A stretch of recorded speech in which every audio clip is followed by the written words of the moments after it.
Motivation gets you going. Discipline, commitment, strong habits is what gets things done. Right? It's all up here. Whoa, I feel good. But when it comes time to bring it into practice, grounded action is what gets things done. When you have built a habit, it's ingrained in your nervous system in such a way that the brain doesn't even have to consider whether or not it'll get done. It just gets done because you committed. Commit once. This is important. You guys need to write this down. Commit once. You don't need to commit more than once. You commit once to the thing that you're going to do, and then you do it every single day. So whatever it is that you're trying to achieve in life, the critical component is getting things done, and getting things done in a systematic way. Building the character that's associated with getting things done in a systematic way requires that you become disciplined. Oftentimes people will come to me for advice on fitness, on building their businesses, their relationships, whatever the case may be, and often the place that they're dropping the ball is in bad habits or not building productive habits.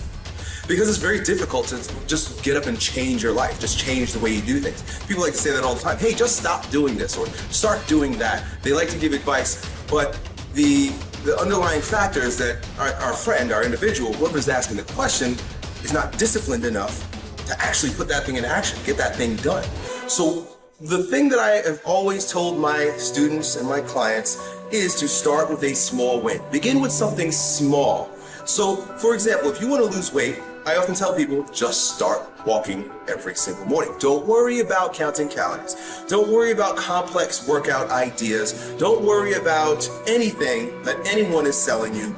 Just get up and walk every morning, right? Now, it's not the walking that's actually going to make that person successful. Now, it will add to your success because getting up and walking, fresh air and exercise is going to support you in losing weight. But we all know that there's far more factors to consider.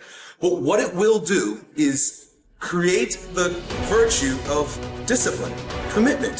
The fact that that small win associated with getting up every single morning is under your belt, you're going to feel the courage, the confidence, and you will have the ability to begin adding other things to your ability to grow stronger.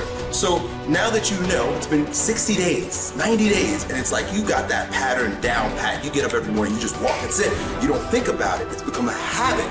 You now can use that tool of creating habits and instilling discipline with the next one. Basically what you're doing, and I've mentioned this in videos before, is you're getting comfortable with discomfort. You've got to get comfortable in getting uncomfortable. And the minute that discomfort begins to rule you, you are no longer in control. Now the circumstances are. So put yourself purposefully in uncomfortable situations. There's no virtues developed in a vacuum. Essentially, no virtue is developed in the absence of the practice, the expression. You've got to do the thing to have the power. Otherwise, you would have reached it in 10 years. You're not a goal person. And to be quite frank, it's difficult for even myself at times. If I don't have something nipping at my ass, hell, why go after something, right? You've got to really brainwash yourself to do that. To create a situation where you sink or swim, and you'll learn how to swim. You've got to place yourself in the midst of a storm, and it's got to be a self-created storm. Otherwise, most people have to wait till the shit comes crumbling down before they take action in life. I'm inviting you to create a storm for yourself so that you will be motivated by the wolf crying at the door, by the dog nipping at your ass, by the fire under your ass.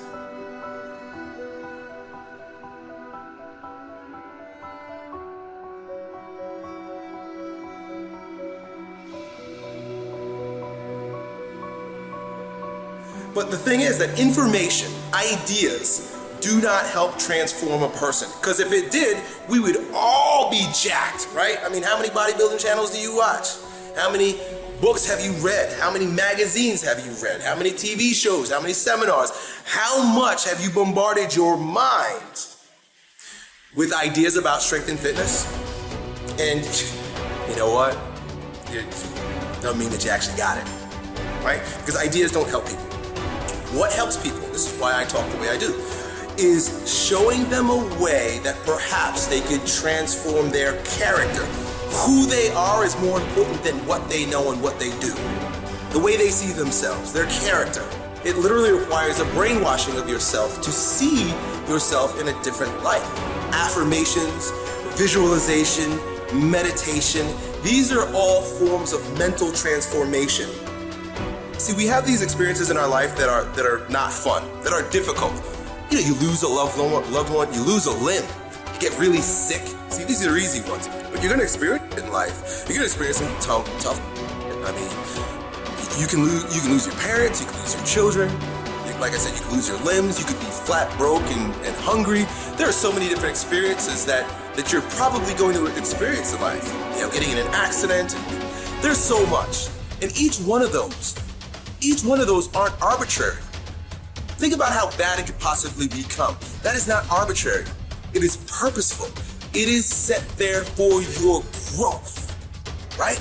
That's what life is about. Life is engaging in all of those really difficult situations for your growth, because always on the other end of that pain is a stronger version of yourself. That's why that pain is there. Like we weight train in the weight room, you know, it's very painful to the body. We subject our body to the pain of lifting weights in order to experience the growth that's on the other end of the pain. Life is that balance between catabolic and anabolic. Catabolic is when you're being broke the down. Anabolic is the bounce back associated with going through the circumstance. Go do something that forces you to look the ugliness in the face so that you can deal with it, so that you can grow past it, so that you become a stronger version of yourself. Every time you back away from any of these challenges, these circumstances, these failures, there's no such thing as a failure, okay? You didn't lose that basketball game because you're a failure. You didn't drop out of school, or you didn't have the experience that caused you to drop out of school because you're a failure. And those circumstances posed to you in order for you to grow stronger. Even if you fail and fail and fail and fail, you get knocked in your face 10 times. You're not a failure until you quit, motherfucker. I guarantee you that after 90 days of tiny wins and the revamping of your character, you will be the type of person that can get anything done at any time. And the long-time perspective is going to be a successful one for you. Start small, have big wins with these little things, and then use that new version of yourself, that new character tool to attack bigger and more advanced things until you reach your goal. Good luck.